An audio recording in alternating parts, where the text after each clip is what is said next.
Hai sahabat Bawaslu, kembali lagi di podcast Bawaslu Kabupaten Kebumen dalam podcast Bincang Demokrasi Bawaslu Kabupaten Kebumen. Pada semester 2 ini, Bawaslu Kabupaten Kebumen akan mengambil tema khususnya di bidang SDM. Ada banyak sekali materi-materi yang menarik, luar biasa sekali yang akan disampaikan oleh narasumber kami yang sudah ada di depan saya. Beliau adalah orang yang sangat luar biasa sekali, Bapak Nurul Ikhwan, MAG. Beliau adalah Koordinator Divisi Sumber Daya Manusia dan Organisasi serta Diklat. Selamat siang, Pak. Selamat siang, Mbak Ani. Sehat, Mas. Kali ini kita akan berbincang-bincang mengenai target dan capaian kinerja pada semester 2 tahun 2026. Baik Pak, untuk semester 2 ini kiranya target dan capaian apa saja yang menjadi program Bawaslu Kabupaten Kebumen?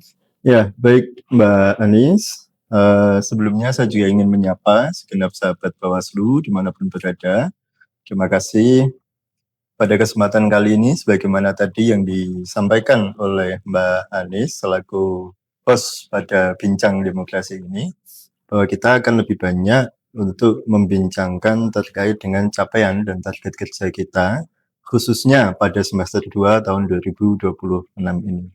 Terlebih khusus lagi pada divisi kami yang membidangi tentang SDM, organisasi, dan diklat. Tetapi bahwa semua itu merupakan kerja-kerja kelembagaan, bukan hanya merupakan kerja yang parsial yang dilakukan oleh divisi itu sendiri. Tentu juga mungkin sahabat Bawaslu banyak yang bertanya, di masa non-tahapan ini Bawaslu ngapain aja sih gitu. Nah, selain kemarin juga sudah banyak dibincangkan terkait itu, ini sekaligus untuk menambah wawasan kita semua, menambah wawasan sahabat Bawaslu terkait dengan apa saja yang kiranya sedang dan akan dikerjakan oleh Bawaslu Kabupaten Kebumen. Nah, pada periode semester kedua ini, Bawaslu Kabupaten Kebumen melakukan banyak hal, Pak Anis. Salah satunya, alhamdulillah, kita kemarin sudah berhasil melakukan pemusnahan arsip begitu. Nah, proses pemusnahan arsip ini memang meskipun tampaknya sederhana, tetapi harus mengalami tahapan-tahapan yang panjang begitu, tahapan-tahapan yang baik dari sisi administratif dan prosedurnya sebelum kita melakukan pemusnahan arsip. Mengingat bahwa arsip sendiri merupakan bagian dari dokumen negara yang ada di Bawaslu Kabupaten Kebumen, sehingga sebelum memusnahkannya itu kita tentu harus mengikuti kaidah atau ketentuan-ketentuan boleh dan tidaknya arsip itu untuk dimusnahkan. Nah, sebelum dimusnahkan itu, saya juga terima kasih kepada teman-teman sekretariat yang sudah memberikan kinerja penuhnya dalam melakukan penataan, pendataan hingga sampai pemusnahan arsip itu tadi. Jadi sebelum dimusnahkan arsip itu kita lakukan pendataan terlebih dahulu. Kita beri kode, kita klasifikasi, masa retensinya sudah habis atau belum, hingga kemudian kita pilah-pilah mana yang masih harus disimpan dan mana yang sudah boleh dimusnahkan. Dan juga lebih dari itu kita juga teman-teman melakukan digitalisasi terhadap arsip-arsip yang ada di Bawaslu Kabupaten Kebumen. Sehingga dalam konteks kebutuhan dokumen, sewaktu-waktu apabila dibutuhkan melalui kodifikasi tadi dan seterusnya itu dokumen kelembagaan kita masih akan tetap terpantau. Nah, baru saja sekitar 2 atau 3 minggu lalu mungkin ya, kita sudah melakukan pemusnahan bekerjasama dengan UD Samak Jaya dari Kabupaten Magelang. Bahkan UD tersebut berkenan untuk hadir ke sini untuk melakukan MOU pemusnahan arsip itu sendiri. Nah, tetapi saya ingin bercerita lebih jauh sebelumnya bahwa setelah dulu kita melakukan penataan arsip, kita juga melakukan koordinasi dengan Bawaslu RI melalui Bawaslu Provinsi dan juga pemerintah daerah terkait dengan ketentuan-ketentuan pemusnahan arsip itu sendiri, hingga akhirnya melalui Bawaslu RI kita minta izin ke ANRI, Lembaga Arsip Nasional Republik Indonesia. Nah, setelah muncul atau turun izin dari ANRI, kita baru boleh untuk melakukan pemusnahan. Nah, alhamdulillah kemarin bekerjasama dengan UD Samak Jaya, Magelang, kita sudah melakukan pemusnahan itu. Begitu, Mbak Anis. Pada pemusnahan yang sudah dilakukan, arsip apa sajakah yang kiranya sudah dilakukan serta jumlahnya ada berapa, Pak? Ya, jadi nyambung dari yang jenengan sampaikan tadi bahwa memang belum banyak kabupaten kota di Bawaslu yang sampai pada tahap pemusnahan, tetapi semua sudah dalam proses untuk itu. Di bawah koordinasi Bawaslu Provinsi, semua kabupaten kota secara serentak kemarin sudah melakukan proses pendataan, penataan arsipnya. Hanya saja mungkin kendala dari masing-masing kabupaten kota berbeda-beda, sehingga ada yang sudah sampai pada tahap pemusnahan, ada yang belum. Nah, salah satunya, alhamdulillah kita sudah sampai pada tahap pemusnahan, dan memang tadi seperti yang saya sampaikan di awal, ini memang kerja sederhana tetapi tidak sesederhana yang tampak begitu. Karena kita harus memilah dan memilih arsip sejak tahun 2018 bahkan. Jadi sebelum pemilu 2019 itu kita masih ada arsip yang harus kita data, dan salah satunya kemarin arsip di tahun 2018 tentang hasil-hasil pemilu tentunya.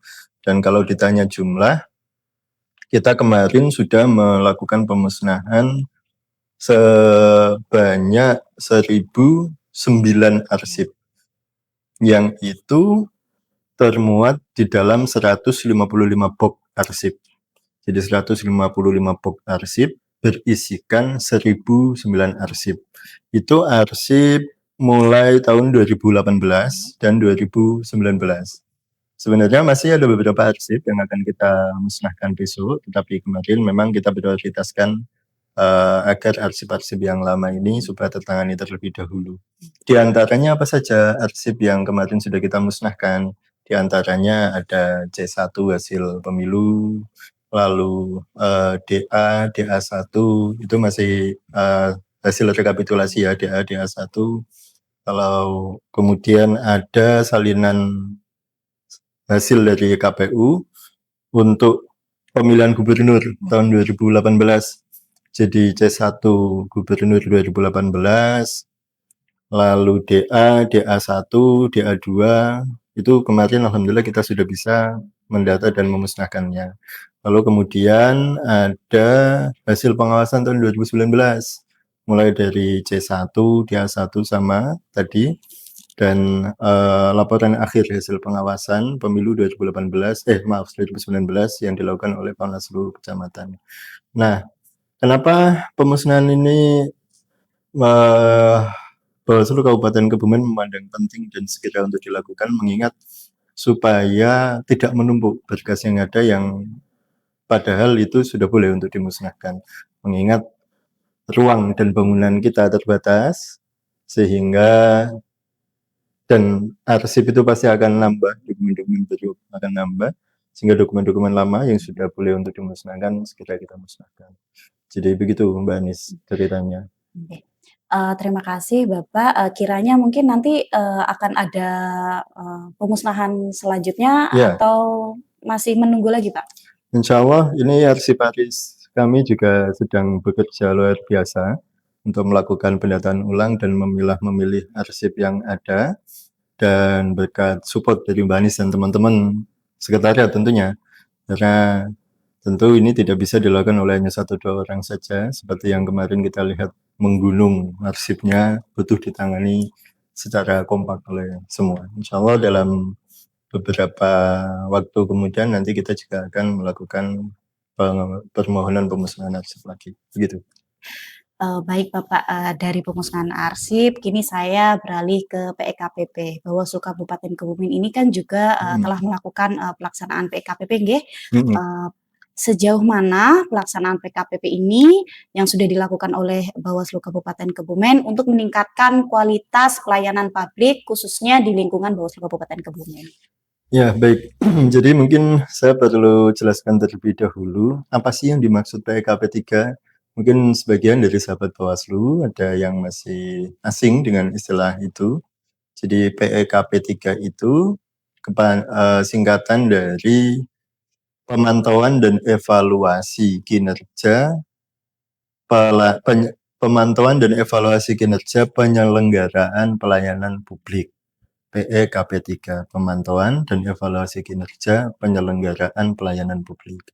Jadi sebagai lembaga publik, Bawaslu Kabupaten Kebumen, bagian dari lembaga publik yang di sana juga terdapat tugas pelayanan publik, maka mau tidak mau Bawaslu, khususnya Bawaslu Kabupaten Kebumen, memiliki tanggung jawab terhadap kerja-kerja pelayanan untuk masyarakat, begitu.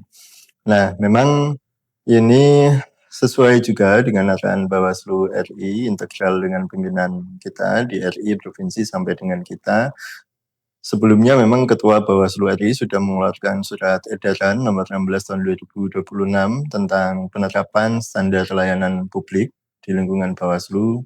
Lalu kemudian ada SE Ketua Bawaslu nomor 22 tahun 2026 tentang pelaksanaan PKP 3 di lingkungan Bawaslu tahun 2026.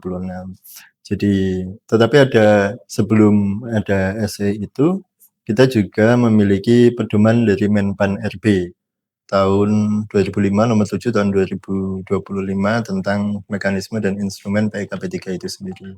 Jadi PKP 3 lebih banyak berbicara dalam konteks tanggung jawab kelembagaan kita untuk melakukan pelayanan. Bahkan di dalam instrumen-instrumen yang ada di PKP 3 terdapat apa istilahnya? Ya instrumen itu tadi yang harus kita penuhi, yang harus kita lengkapi dan harus kita buktikan begitu. Jadi Bawaslu Kabupaten Kebumen tidak bisa sekedar ngeklaim dalam hal pelayanan apakah sudah sesuai ketentuan yang ada atau belum. Apakah fasilitas pelayanannya itu ada atau tidak. Tidak bisa ngeklaim begitu. Kita juga harus menyandingkan bukti-bukti itu langsung kita kirim ke linknya Menpan RB waktu itu begitu. Nah, memang dalam hal PKP 3 ini setidaknya ada 3 aspek pokok ya. Satu, ada yang disebut dengan namanya instrumen F01 gitu. F01 itu instrumen yang berkaitan dengan internal kita untuk mengisi hal-hal apa saja yang dibutuhkan dalam penilaian pelayanan publik itu sendiri. Lalu kemudian ada juga yang kaitan dengan penilaian pelayanan untuk kelompok rentan.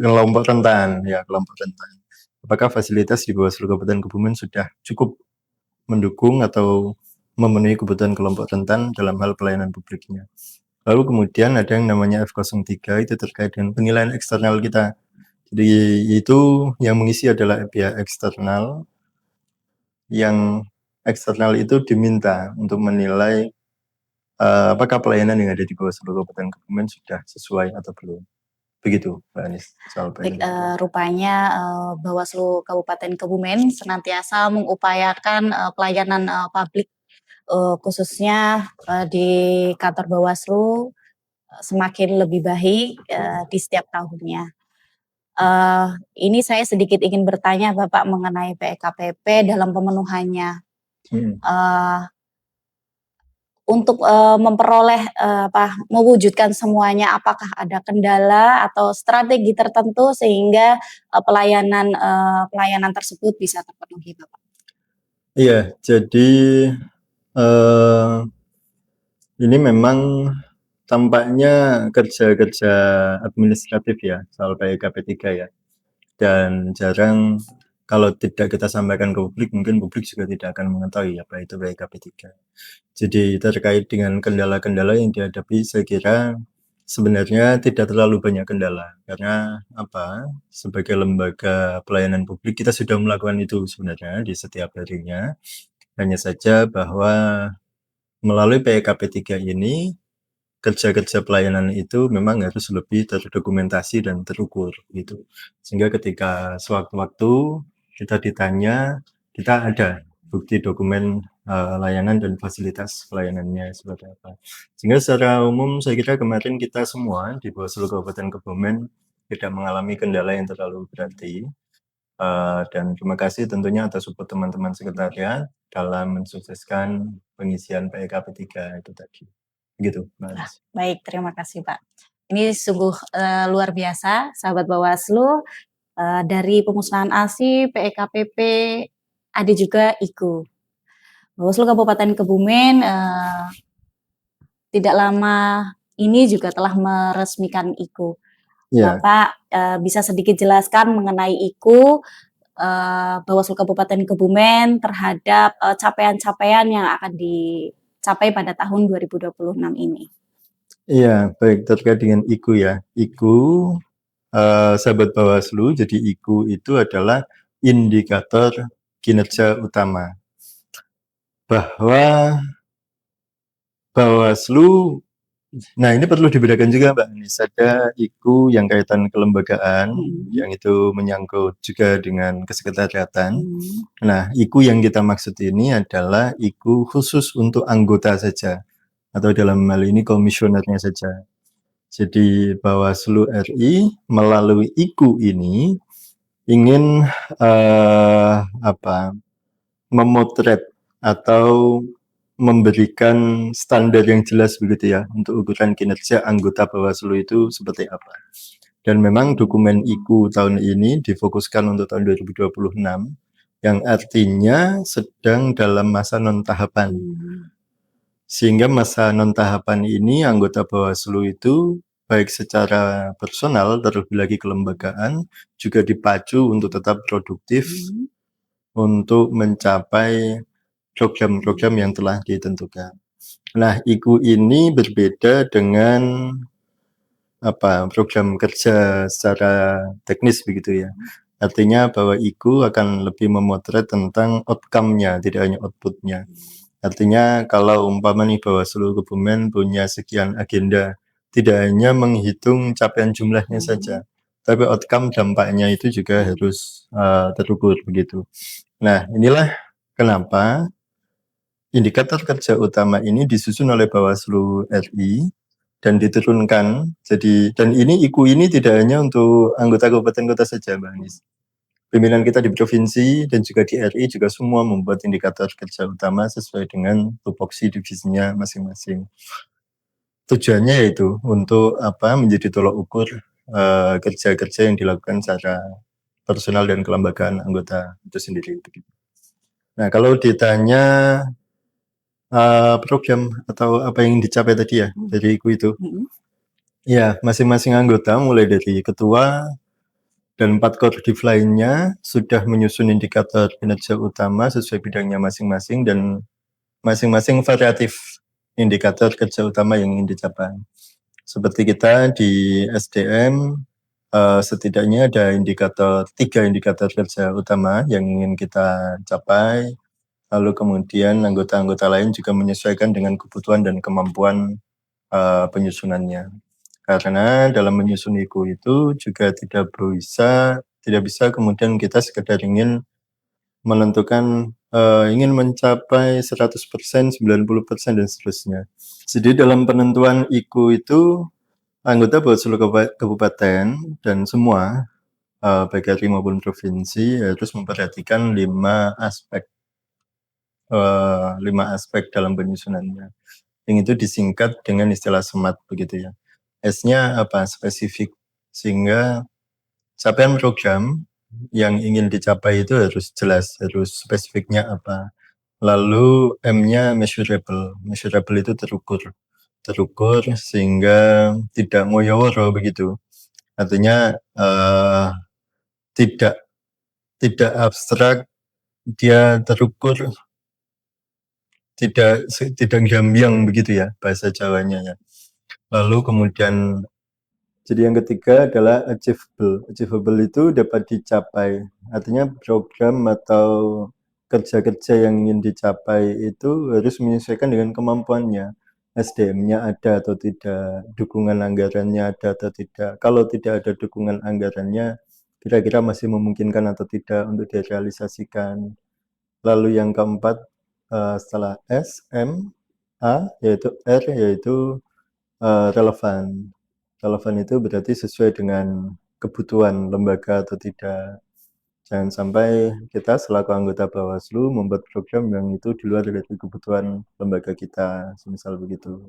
Lalu yang kelima yaitu T, yaitu tempon. Tempon itu adalah terikat waktu, yang artinya target capaian waktunya itu jelas kapan ingin dicapai, sehingga keterukuran sampai dengan capaian waktu tadi itu karena kita terikat dengan masa tahun kerja ya, dan ini hanya difokuskan, IKU ini difokuskan di tahun 2026, sehingga dalam 2026 ini bisa terrealisasi semua atau tidak.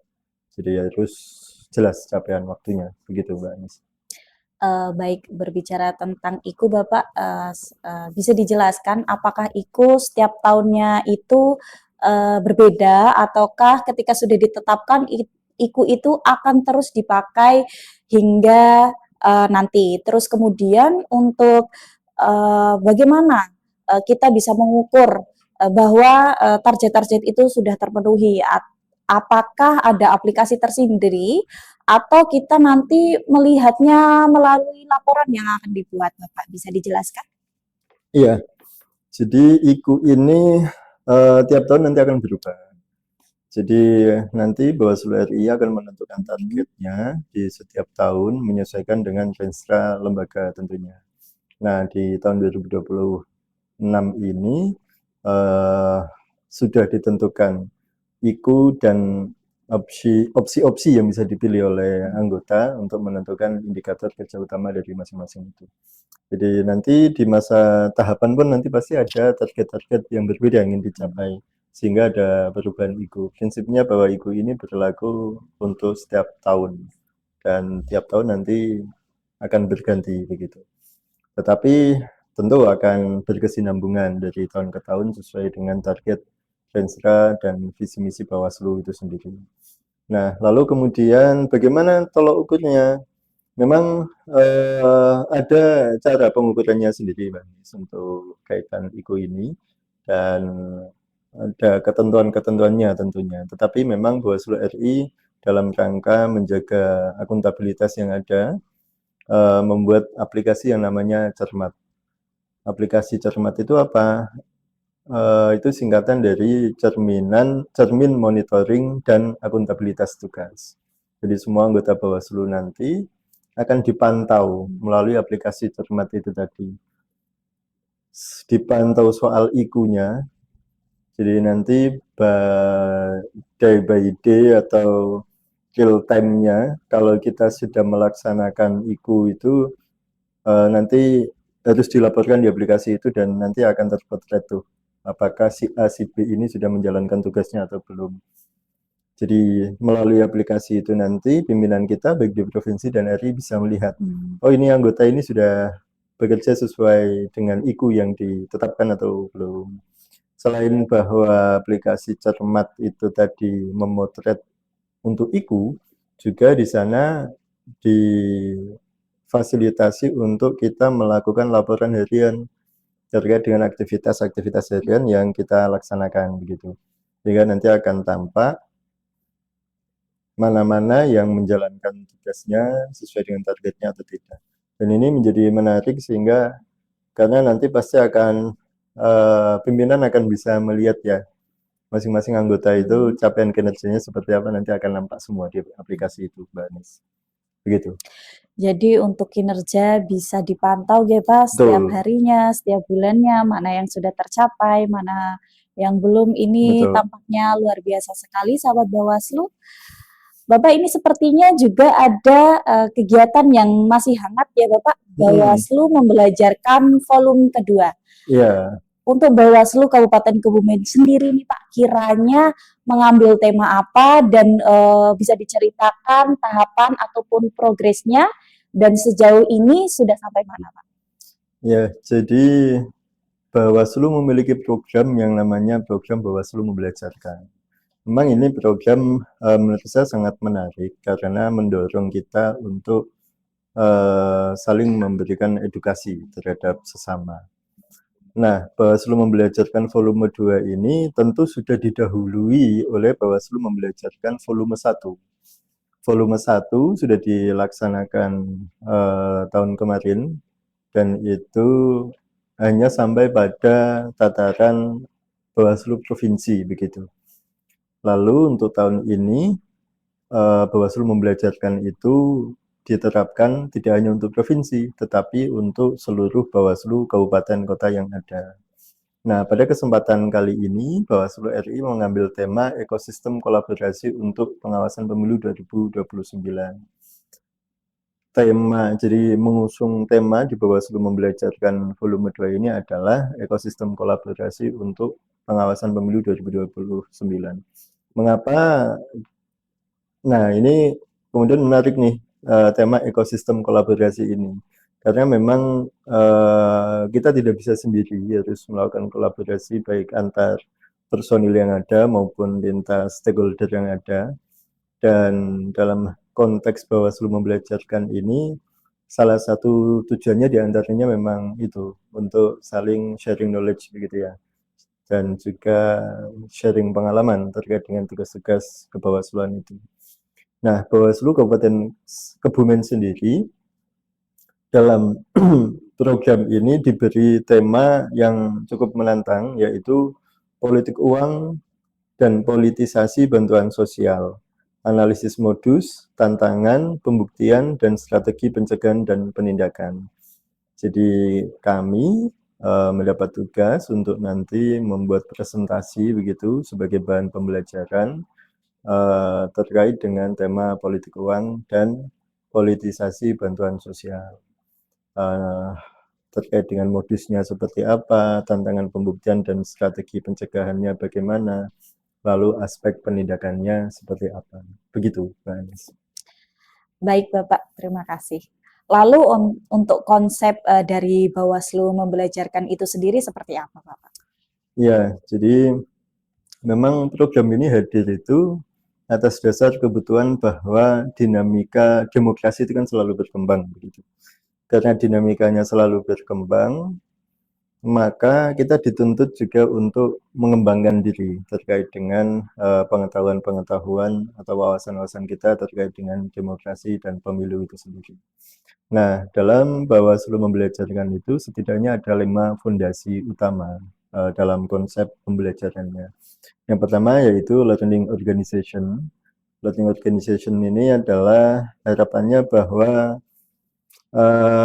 kita sebagai bagian dari insan yang ada di Bawaslu menjadi insan yang selalu belajar begitu. Selalu belajar dari pengalaman yang ada, kita mengambil pelajaran di sana dan selalu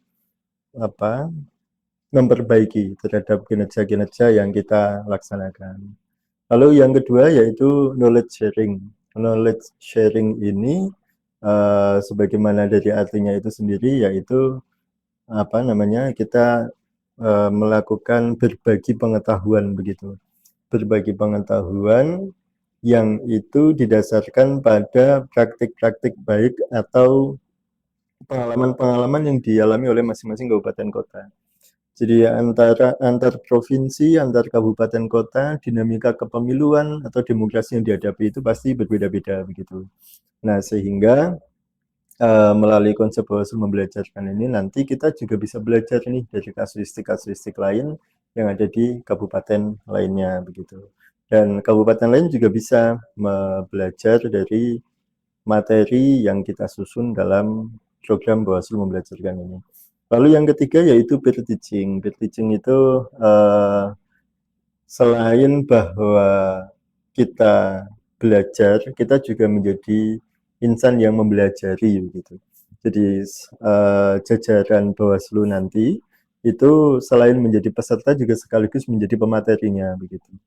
Sehingga itu tadi relevan dengan knowledge sharing, jadi kita bisa saling menerima materi dari Bawaslu lainnya.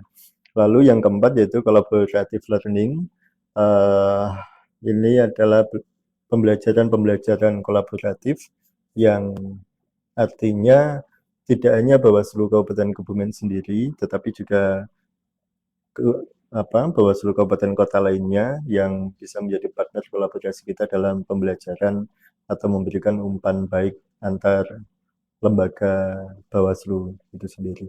Lalu yang kelima yaitu knowledge management, yaitu terkait dengan bagaimana kita memanage pengetahuan atau ilmu-ilmu yang ada di lembaga kita itu sendiri. Dalam arti pengalaman-pengalaman yang sudah kita laksanakan ini kan hamparan wawasan, hamparan pengetahuan yang ada. Maka perlu kita susun, kita rancang, kita susun yang bentuknya nanti bisa dalam bentuk dokumen atau video pembelajaran yang menjadi bagian dari tugas Bawaslu membelajarkan ini yang ditugaskan untuk kabupaten kota, sehingga nanti akan tersusun pengalaman, data, atau bahkan inovasi sebagai memori kelembagaan. Mengapa ini penting? Karena periodisasi dari pimpinan Bawaslu itu kan hanya 5 tahun. Jadi ketika tidak terdokumentasikan memori-memori yang sudah kita laksanakan ini akan, bahasa Jawanya akan eman-eman begitu ya. Sehingga nanti siapapun pimpinannya, bahwa memori kelembagaan kita ini terdokumentasikan dengan baik, tersusun dalam satu dokumen yang epik, yang apik, yang baik, yang itu bisa menjadi bahan pembelajaran untuk generasi-generasi berikutnya. Begitu, Pak Anies. Baik, terima kasih Bapak. Ketika kita tadi sudah berbicara mengenai pemusnahan arsip, ada PEKPP, ada IKU, ada Bawaslu membelajarkan, tentunya dalam memperkuat tata laksana kelembagaan. Bawaslu Kabupaten Kebumen tentunya telah melaksanakan SPIP. Bapak bisa sedikit dijelaskan mengenai apa itu SPIP? Ya, jadi SPIP itu adalah sistem pengendalian internal pemerintah. Jadi ini memang lebih banyak menyorot terkait dengan kerja-kerja sekretariat kita yang merupakan abdi negara begitu ya, seperti Mbak Anies sendiri begitu. Ya kita semua abdi negara, maksudnya dari sisi kepemerintahan golongannya teman-teman ASN yang di dalamnya ada PNS dan P3K, ini ada yang namanya sistem pengendalian internal pemerintah. Jadi memang ini kemarin sudah ada edaran juga dari Bawaslu RI, SE nomor 12 tahun 2026, itu tentang penyelenggaraan SPIP itu sendiri. Penyelenggaraan sistem pengendalian internal pemerintahan, pengendalian internal pemerintah yang terintegrasi Bawaslu 2026. SE 12 tahun 2026 tadi terkait dengan SPIP itu memang ditujukan kepada sekretariat Bawaslu ya, baik dari tingkatan RI maupun tingkatan kabupaten kota. Yang mana SPIP ini terkait dengan penyusunan dokumen manajemen risiko di masing-masing unit satuan kerja itu sendiri. Jadi lebih pada konsepnya memitigasi, memanajemen risiko-risiko yang ada dalam tubuh lembaga itu. Dan memang ini ranahnya Kepala Sekretariat, nanti Pak Kasir mungkin ya yang bisa menjelaskan lebih detailnya. Tapi bahwa secara umum dokumen SPIP ini bertujuan untuk melakukan apa yang disebut tentang manajemen risiko, memitigasi persoalan-persoalan kelembagaan yang ada di internal masing-masing. Dan ini tidak hanya berlaku di Bawaslu saja, Mbak. SPIP ini di semua lembaga negara, kementerian dan lembaga negara, di pemerintah daerah juga ada begitu. Baik Bapak, selain dari tadi yang sudah disebutkan ya Pak, SDM sendiri khususnya selain dari program-program tersebut, ada tidak sih kegiatan-kegiatan yang dilaksanakan? Banyak tentunya, banyak. Jadi selain bahwa setidaknya ada 5 ya, tadi yang 5 atau 4 tadi yang sudah 5. itu kita ada yang namanya konsolidasi demokrasi, yang mana konsolidasi demokrasi ini bertujuan untuk apa? Di antaranya adalah melakukan edukasi, meningkatkan partisipasi publik dalam hal kualitas demokrasi, meningkatkan kualitas demokrasi bangsa ini. Itu ada yang namanya konsolidasi demokrasi, dan itu kegiatannya non anggaran tentunya ya. Jadi kita dituntut secara inisiatif untuk meningkatkan kerja-kerja sebagai lembaga pengawas pemilu dalam konteks edukasi demokrasi itu tadi, pelibatan masyarakat dan seterusnya. Lalu ini juga ada pengawasan pemutakhiran data pemilih juga, Mbak Anis, yang memang ini data pemilih itu memang datanya kan akan selalu dinamis begitu ya, dan sudah secara periodik di setiap 3 bulan sekali atau setiap 3 bulan KPU juga melakukan pleno hasil dari pemutakhiran data itu, dan kita dalam prosesnya melakukan pengawasan juga baik sebelum maupun saat plenonya itu. Lalu kemarin baru saja kita juga selesai melaksanakan sekolah sengketa pemilu yang bekerja sama dengan Universitas Putra Bangsa begitu. Jadi kita memberikan kelas kepemiluan kepada mahasiswa di sana, khususnya dalam tema sengketa proses pemilu. Lalu kita juga ada yang disebut sekolah kader pengawas partisipatif. Nah, itu kemarin kita juga menggandeng adik-adik pramuka dari salah satu sekolah untuk kita beri edukasi, beri materi semacam ya, namanya aja sekolah kader ya, sekolah kader. Jadi kita dalam waktu 1 minggu prosesnya sekolah kader itu dilaksanakan 1 minggu, tapi secara apa namanya mix gitu, apa istilahnya, hibrid ya. Ada yang online lalu juga offline-nya gitu. Dan alhamdulillah itu sudah terlaksana. Dan banyak kerja-kerja lain kita yang tersebar di semua divisi, di semua unsur yang ada di Bawaslu dan Kebumen, yang itu tujuannya tentu dalam rangka meningkatkan kualitas demokrasi bangsa ini. Begitu di antaranya. Baik sahabat Bawaslu, tentunya dari obrolan ini kita bisa menyimpulkan walaupun di non tahapan Bawaslu Kabupaten Kebumen banyak sekali agenda dan tugas-tugas yang memang harus dipenuhi. Khususnya di semester 2 ini. Dari agenda-agenda tersebut juga membuktikan bahwa Bawaslu Kabupaten Kebumen senantiasa meningkatkan kinerjanya dan tata laksana guna menuju lembaga yang lebih baik. Baik Pak, terima kasih, menarik sekali ini, namun waktunya sudah hampir selesai. Kiranya Pak ada tambahan atau kata-kata untuk penutupan Pak? Iya, baik. Kata-kata hari ini berarti ya. Jadi sebagai closing statement kami dalam kesempatan bincang demokrasi ini, tentunya kita sebagai bagian dari insan yang ada di lembaga pengawas pemilu ini, sebagaimana yang sudah kita lakukan kerja-kerja pengawas pemilu tidak hanya dalam masa tahapan saja, tetapi ketika masa non tahapan itu kerjanya juga jauh lebih luas, jauh lebih berat, mengingat bahwa kita tidak hanya dituntut sukses secara administratif dalam pengawasan, tetapi juga sukses secara substantif, secara substansi. Kita juga demokrasi kita semakin baik begitu. Jadi tidak hanya dari sisi prosedurnya saja, tetapi dari sisi substansinya. Tentu semoga kerja-kerja kita ke depan semakin lebih baik dan memberi kontribusi nyata bagi alam demokrasi bangsa ini. Sekian, Pak Anis. Baik, terima kasih kepada Bapak Nurul Ikhwan yang telah menyempatkan waktunya untuk bercerita dan berbagi informasi. Dan juga terima kasih juga kepada sahabat Bawaslu yang sudah mendengarkan. Sampai jumpa di episode berikutnya. Terima kasih, Mbak Anis. Iya. Terima kasih.